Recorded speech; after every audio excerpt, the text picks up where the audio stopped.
What's going on, everybody, and welcome to the Other Side of the Firewall podcast, where we spot the latest and greatest in cybersecurity news, as well as we highlight those movers and shakers and glass ceiling breakers, those people of color who've made it to the other side of the proverbial firewall. My name is Ryan Williams, and as always, I'm joined by Shannon Tynes, What's up? What's up? and joining us this week is Chris Abercon. What's going on, everybody? What's going on? So, uh, we are back to our regular scheduled program. So please tune in Monday, Tuesday, our topics, Wednesday discussion. Thursdays will be Ask SSP. I have a couple of those in the Disney Vault, I guess you should say. So I'm going to be releasing those on a weekly cadence, and then Friday everything else. So movies, books, games, all that good stuff. So non-cyber related, typically. So without further ado, I give it to Shannon. All right, everybody. So this article comes from bleepingcomputer.com, written by Sergey Gatlin, and it's 23andMe data breach. Hackers stole raw genotype data and health reports. Right. So the 23andMe hacker thing happened a few months ago, actually, but they're confirming what the hacker stole, right? Which was health reports, raw genotype data of customers, and they did a credential stuffing attack for this, right? And it went unnoticed for 5 months. So it was from April 29th to September 27th that they went doing this credential stuffing to where they were stealing information and it just went unnoticed, right? But when they got in, again, the stuff that they got access to, right? So genotype data, which is one of those things where I don't know if it's not like it's financial data, social security or anything like that, but this is one of those things where it could be used for like blackmail or something like that. Because we talked about this before, right? I believe it was on the show, or I don't think it was offline. We talked about it, but I believe we did have an episode about this. Yes, we did. But it just wasn't confirmed what was taken, I believe is what it was. Right. That they had got in and this many people were affected. But this is one of those things. And what we mentioned then was talking about how it could be used for blackmail, right? Like different data when it comes to the genotype, which is really just like differences in DNA, right? Which if you're a politician, there are some things you just don't want out there, right? You don't want to be talking about, how you don't like black people and then they found out you're black, right? And then all of a sudden, That's right. You lose your entire base. You lose your entire base. Unless you're Like, Clayton you're on one Bigsby. side of the aisle. Yeah, exactly. Yeah.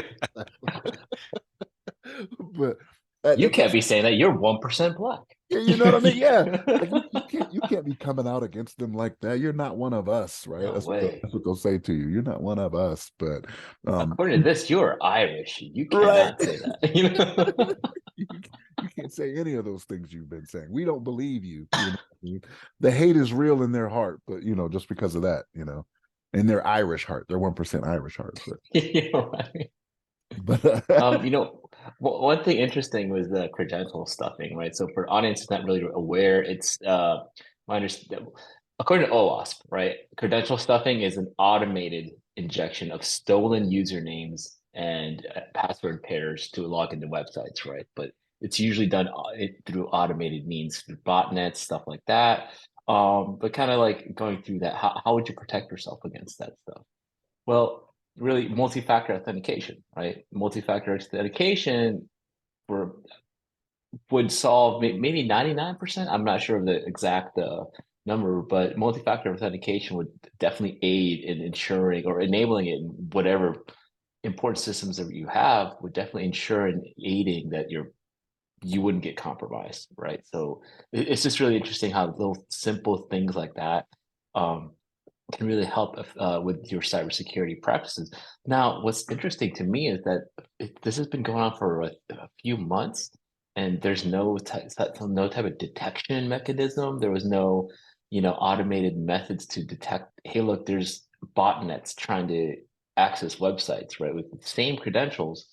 So I just found it interesting that there was nothing able to see that or view it earlier, right? If it's going on for months, if they've been maybe they do like monthly reviews of their logs or something like that. It could have been done sooner. It could have been found out sooner. But in this case, months at a time, nothing's happening. It's just been going on in the background. I just find it to be very interesting that like you got an organization such as this with not necessarily lax practices, but I would feel like with the potential millions of dollars that they have, that they could invest in some type of SIM source solution, right? That could have at least detected this earlier, right? Maybe Right. not within the few months, but within maybe a few weeks, that could have definitely prevented the um what is it, a few million in breaches, right? That happened.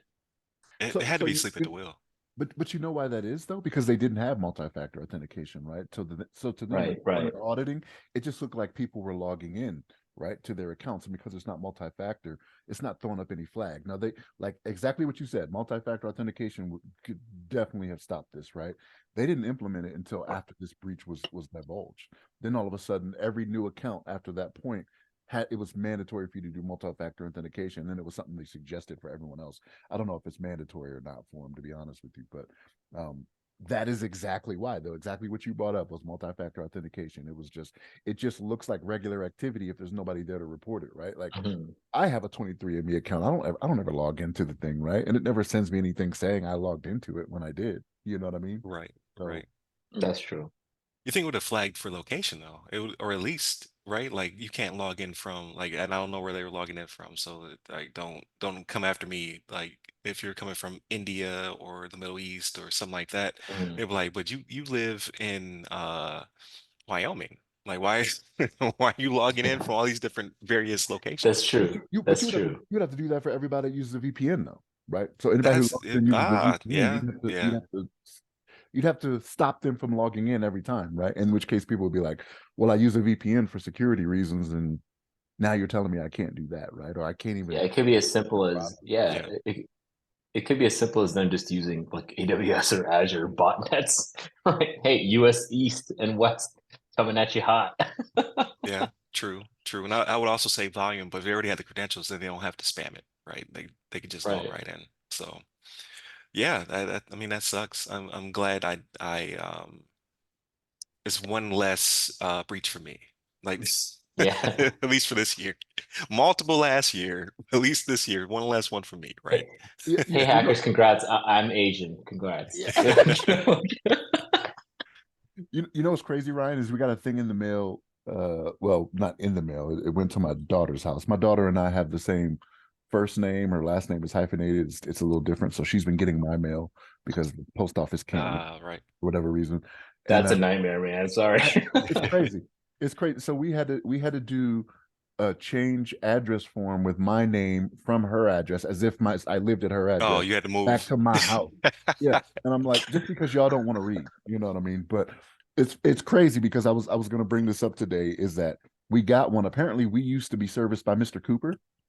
So Ah, there it we is. got one Yeah. of the letters Yep, from right him. here. Yeah, Right here. we got one of the letters I from keep it on the desk in case I ever do another article. I'm ready. because I was asking my wife, I was like, really? I was like, Mr. Cooper was one of our. She was like, yeah, she was like one of the first ones. She said it Yeah. got transferred pretty quickly. She said, but they sent us this thing about data breach. I was like, I am familiar.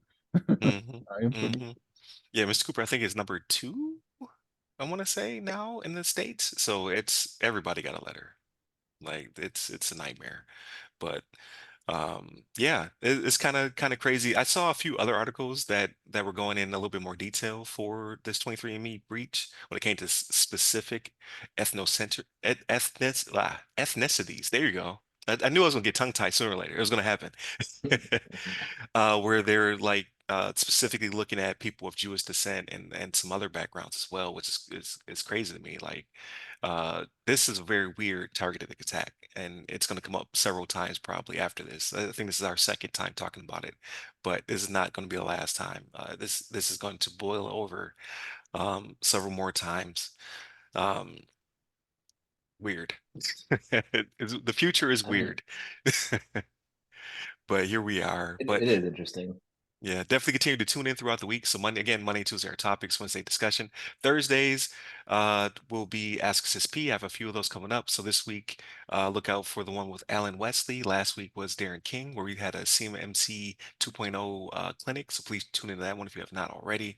This week we go into some more CMMC as well as AI and uh, data management. So definitely a cool conversation. And then next week, I won't spoil it. So we got another one coming up the week after that one. So definitely tune in. Fridays, everything else, movies, books, games, all that good stuff.